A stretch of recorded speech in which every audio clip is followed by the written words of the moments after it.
Welcome footy heads to the Monday wrap, and Damo, great games last weekend. Looking forward to this weekend's games. Saturday night, Robbie, Geelong v Collingwood. It's the biggest game we've probably got between now and the finals. In fact, no doubt it will be. And but Collingwood is really keen to stay top spot, play the fourth team in the finals. Not sure what it's going to mean though, in all honesty, once the game's said and done. History's littered with teams that lose to a team in the home and away season and then fix them up in the grand final. For what it's worth, I do think Collingwood can win the grand final, but wouldn't be surprised if they actually dropped this game on the weekend. Do you think they'll really mind if they do drop that game? I don't think they'll be too phased, provided they stay within 3 or 4 goals and not get blown away as they did in last year's finals and as they did earlier this year. And they're a far better team. The inclusions of Jolly and Ball were criticised, I think, by a few people outside the club when they were done. People thought it was a selfish decision by Mick Malthouse to add those two big names at a time when he knew he only had 2 years left. But they are amongst the biggest reasons for Collingwood being on the top of the ladder right now.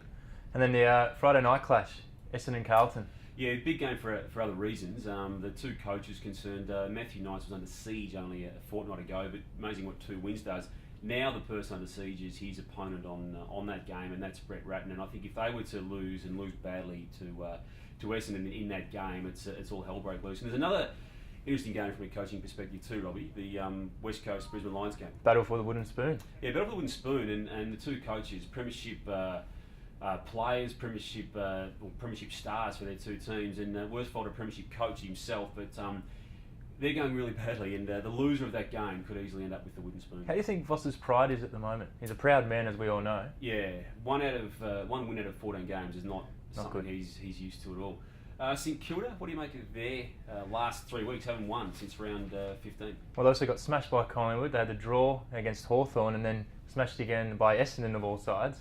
Not looking good. Ross Lyon seemed, he's pretty cool, calm and collected, but doesn't look good for the Saints. Well, what they've got is probably the easiest run home. It's Port of the 8 finalists. It's Port Adelaide, North Melbourne, Richmond and Adelaide, and I'd back them in to win 3 of those 4, if not all 4. So I think it'll all be okay for them by round 22. And the Bulldogs, they're fine, 4 in a row. Julia Gillard was there yesterday with favourite player Barry Hall, kick 7. They are looking good. They said they didn't want him to win the Coleman. Looks like he's going to though. Yeah, could win it and could easily get to the 90 to 100 range should they play in 3 finals. Thanks for joining us on the Footy Wrap.